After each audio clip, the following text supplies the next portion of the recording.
দেওবাৰৰ দিনটো আহিলে ক'ত ফুৰিব যাওঁ লাগি থাকে আৰু আজি সেয়ে সন্ধিয়া সময়খিনি ওলাই আহিলোঁ আমি এক্সপ' চাবলৈ। নুনমাটিৰ গোপাল নগৰৰ দুৰ্গা মন্দিৰত চলি থকা এই এক্সপ'খন বহুত দিনৰ পৰাই চলি আছে আৰু অহা নাছিলোঁ। আজি সময় মিলাই মই আৰু মোৰ ফ্ৰেণ্ডজনী আহিলোঁ সন্ধিয়াৰ সময়খিনিত। ইমান বেছি ডাঙৰ এক্সপ' নহয়, সৰুৱে হয়। কেইখনমান দোকান আহিছে, এনেকুৱা মানে মণিহাৰীৰ দোকানৰ পৰা আৰম্ভ কৰি কাপোৰ, আচাৰ, খোৱা বস্তু এইবিলাক বিভিন্ন ধৰণৰ দোকান আছে, কিন্তু কম পৰিমাণে আহিছে দোকানবিলাক, মানে বেছি নাই আৰু।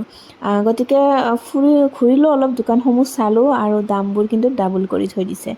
যিবিলাক বস্তুৰ দাম 20 টকা সেইবিলাক মানে 40 টকা 50 টকা কৰি থৈ দিছে। গতিকে ল'ব নোৱাৰি আৰু। জানোৱে সেইটো বস্তুৰ কম দাম, কিন্তু তাত বেছি কৰি থৈ দিছে। আৰু এইখন দোকানত এখন খুব ধুনীয়া বস্তু দেখা পালোঁ। এয়া ঝুলনাখন দেখিছেনে, ইমান মৰম লগা, মানে সজাই থ'ব পাৰি আৰু বিভিন্ন ধৰণৰ কাঠৰ বস্তু এই দোকানখনত আছে। আৰু এই লেম্পটো মানে কাৰেণ্টত দিব লাগে, কাৰেণ্টত দিলে জ্বলে।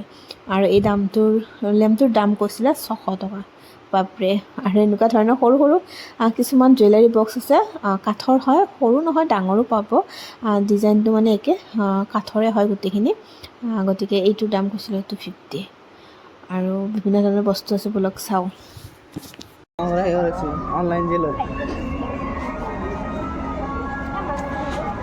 এই ফুলদানিত দেখা পাৰি ল'ব লাগে, ফুলদানিত ইয়াৰিংছ ৰিক্সাখন লওঁ নেকি, ভাড়া মাৰিব পাৰি।